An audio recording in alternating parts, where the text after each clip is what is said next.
Well, with a nickname like Mr. Must-See, that doesn't come from nothing. And that's what we need in this sport. People who are just a little bit different and a little bit vibrant. Is Nico correct there? Yeah, I think he's just described my school years. Anything's possible with me. I've got the talent to do anything in the game, really.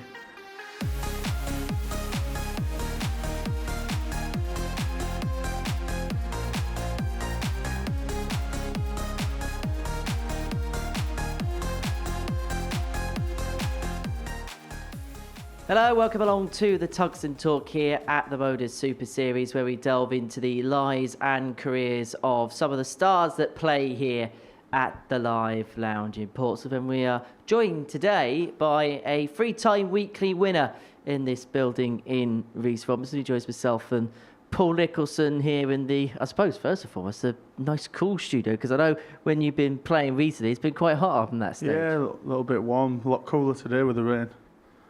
Let's talk about you then. Let's talk about your career, and let's talk about the Super Series, because this is somewhere which has become quite a happy home for yourself, hasn't it? Yeah, it sort of given me a second lease of life in the game. Every time I think about pulling away, I do something special here and then think I've still got it here and there. So what is it about this place that just kind of rekindles a little bit of magic for yourself? I think it's just because you're focused when you're here. It's all about darts. There's no distractions. Once you're in this building, it's all darts. When you think about his record here, we kind of mentioned it on commentary. We can't understate some of the things he does on the hockey, but I think actually what he's achieved here has been understated a little bit. So far as well. I think there's a lot more to go. I think motivation is a big thing for Reece. I think the talent has never been in question. But I've spoken to some people within this sport over the last few years, and some players have been criticised. I'm not saying that Reece has been, but as a whole, some players have been criticised for maybe not working hard enough to get what they deserve from the game. But the thing is, if you put on the right tournaments in the right locations under the right conditions, people will be motivated to do what they can do. So when we put this place together, and even when we put the Southampton studio together, we gave people a vessel to turn up on time and to do what they can do. Since that's happened, we've seen another side from Reece Robinson. We always knew he had flair, but the actual consistency in final games and semi-finals, that is something he's got to be very proud of. Where did darts begin for yourself? When I was around 14, I wasn't very good at football, so I just chose something else to do. And then just my uncle took me to like a darts youth thing that was going on in Hull. And it just kind of stemmed from there pretty much. Yeah, just sort of fell in love with it straight away. I wanted to play. I remember coming home on my breaks from school and playing for like 10 minutes just to get an extra 10 minutes on the board. I did love the game when I started. Did you realise quite quickly you were good? Yeah, within the first few months. I knew I was better than my friends who just started. I was hitting 180s and things, and I was still hitting just 20s. Oh, 5s, 1s, 12s. And so from that point when you started playing, you're quite good and things like that. When did it then become a little bit more serious? When did you begin to play in competitions and things like that? When I played for the men's county when I was about 15, then I thought, I don't know, it just sort of happens. It gradually happens, and I was winning more local tournaments when I was about 16, and then travelling to a few BDO ones, winning the youth tournaments. And when I first realised I was good, I qualified for the UK Open when I was about 17. And I thought, I must be quite good here. I'm beating a lot of like top pros who was there that the day, like semi-pro type thing. And a lot of success came quite young, because once you started playing, wins became to come into play. Yeah, I started winning just quite big tournaments, BDO ones back in the day, and big opens, and I didn't realise what I was doing at the time until I started thinking about it a little bit when I went to the first Q school. I think a lot of people forget actually some of the successes Reece had quite early on in his career. I remember when Reece first came to the UK Open, there were a lot of people looking at him. There was a reputation before he even played. So it wasn't a shock to see him making such an impact. But I think it's really important, if anybody wants to get into this sport and progress, they need to have things to go to. Now, Reese was around as a kid before JDC academies became the norm. So being from the north of England, places like Humberside, Yorkshire, and going up to places like Bridlington, which was hosting quite a lot of tournaments at the time, big tournaments, and especially for his age, youth tournaments, that was important for his development, because if those tournaments aren't on, he can't attend, he doesn't progress. So the people who put those tournaments on deserve credit. But there's always got to be that next step. And the next step for Reece was to pit his wits against the best at things like the UK Open. That was, and still is, a great vessel for people to try to get into the big time. Let's talk about some of the tour card years then for yourself. And first of all, the Q School where you got your card, just tell us some of your memories of those few days. The Q School, I won my card. I'd sort of gone with no expectation. I just sort of entered, and first 2 days I'd played okay, and then the third day just everything seemed to click, and I thought, I've got a lot of points here, I'll be all right on the last day. And then I just kept winning, and in the end I was in the last game and I ended up winning that one. What was the feeling like when you got the card? It was good because I was playing Glenn Durant as well, so easy game then. Yeah, and I think he just won the third world title or something like that, so the more pressure was on him than me, I felt, so I enjoyed the game.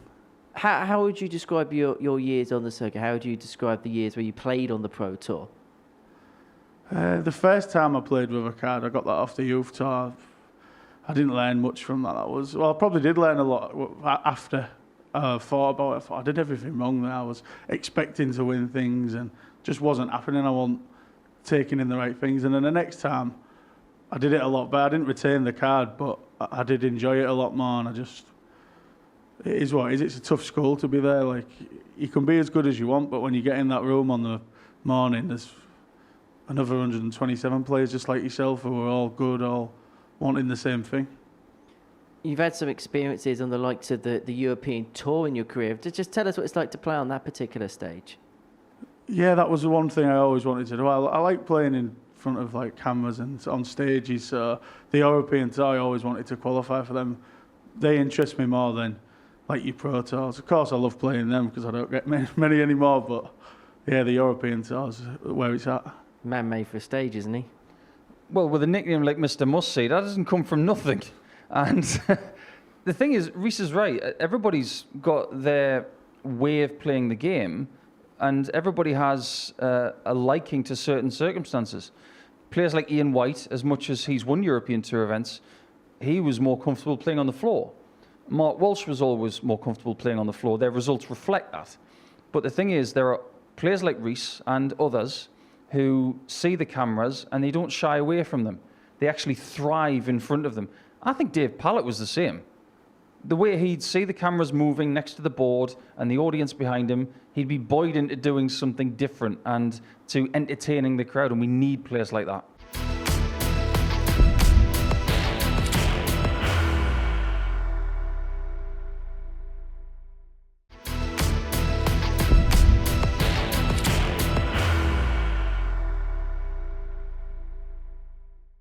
You've had some fun in front of the cameras. You've done some flashy things.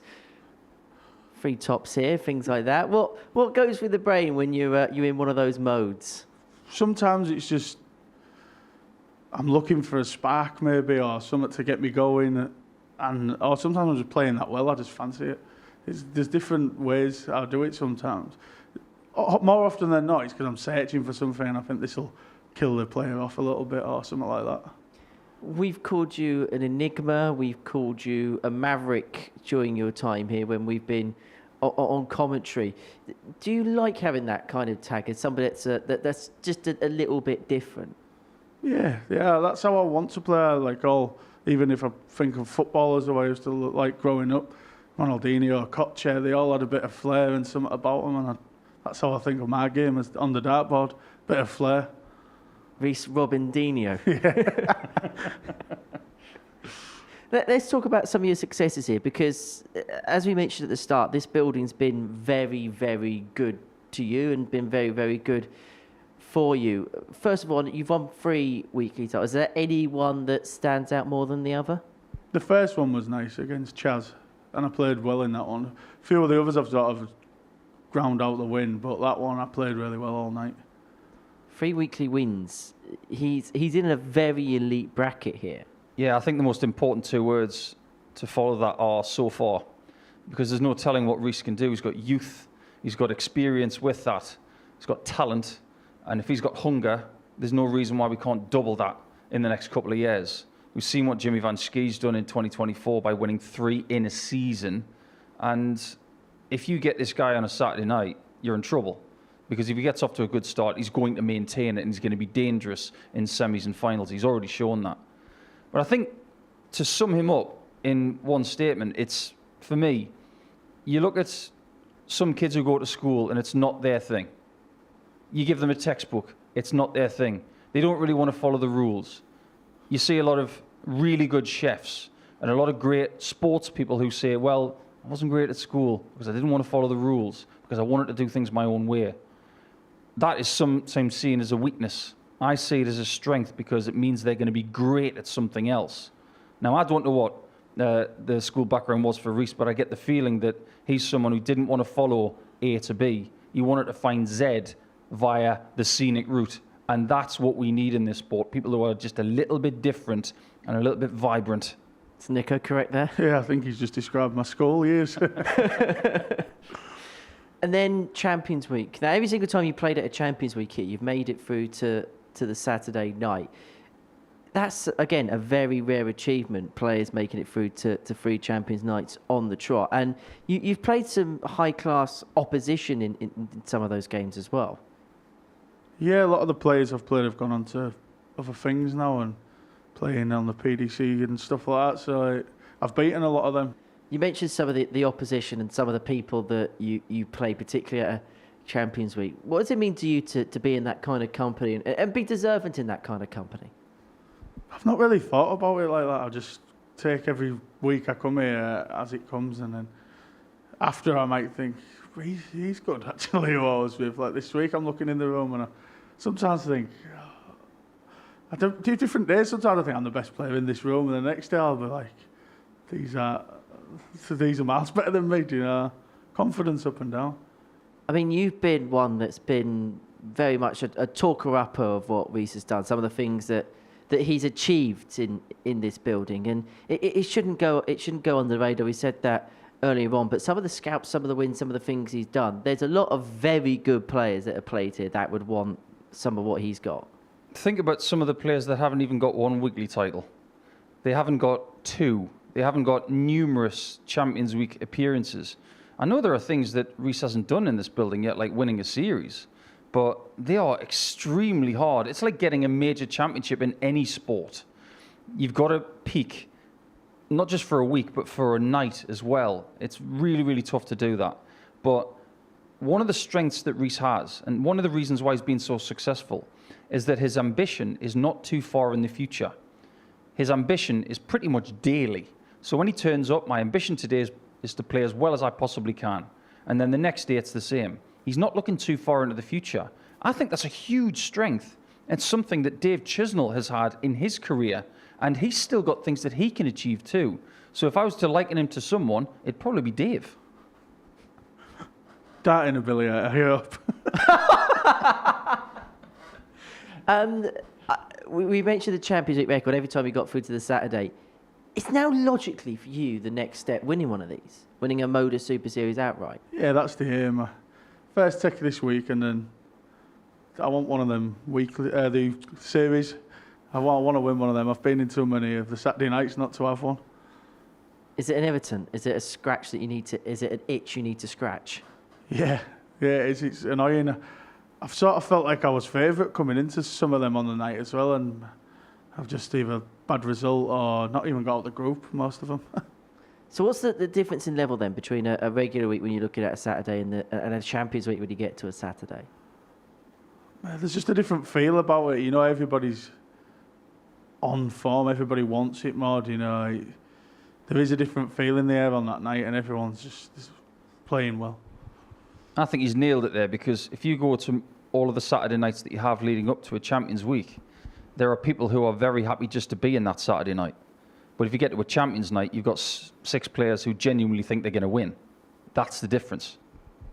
So let's look to the future then a little bit more. Where in terms of darts, are you looking to play your trade? Is it kind of solely here and maybe the odd other bit here and there? Yeah, I've not thought it through properly. One week I'm all in on darts, and next week I don't want to touch them, sort of thing. But I'll always play this. I'll always practice enough to come here, and then the rest I'll fill in. This is kind of like your, I suppose to a certain extent, like your World Championship, isn't it? This is like your year one tournament you bookmark on the calendar. The only ones I really do now is, I pencil these ones in, and then I'll just get ready for these and maybe play a few bits in between. The more we see him here, the more we'll be happy, right? Every time Reece is on the sheet, I'm a happy man because I know exactly what we're going to get. We're going to get flair, we're going to get big averages, we're going to get interesting checkouts, and that's what something like this needs. It needs to be interesting for him, needs to be interesting for us, and it needs to be interesting for his opponents as well, because when you play against him, it's never going to be dull. Go on then, of all the trick shots and all the fun stuff you've done, what's the one that stands out? I think the 120. I like the 120. It's sort of becoming my signature shot. Not bad, is it, Mr. Human Highlight Reel? No. Can't remember saying that. I think he was actually the first to do it as well. So this 3 tops business with other players. We've seen other players try it here and possibly do it here. Greg Ritchie did it in Southampton, but he did it before Greg Ritchie. He did it before De Souza, so he's Mr. Original 120. Finally, how would you sum up things today? How would you sum up what you've done, what you've achieved in the game? Underachieved so far. There's still a lot more to come. And when you say more to come, what do you mean by that? Anything's possible with me. I've got the talent to do anything in the game, really. Just getting that right, and then the darts will flow. If he does get it right, everybody watch out. Yeah, I think there are talents out there who have got all of the ability in the world. It's just about harnessing it. If that clicks, and it doesn't necessarily have to click at the age of 17, like it may have for Reece. It might come at a Peter Wright kind of age, early 40s, maybe mid 40s. There's nothing to say that it doesn't click a little bit later in life when life is maybe a little bit simpler. So I really hope that is the case for Reece because he's got all the talent in the world. Be interested to see. Reece, thank you. Nico, thank you. Excuse me, thank you for watching the latest edition of the Tungsten Talk here at the MODUS Super Series.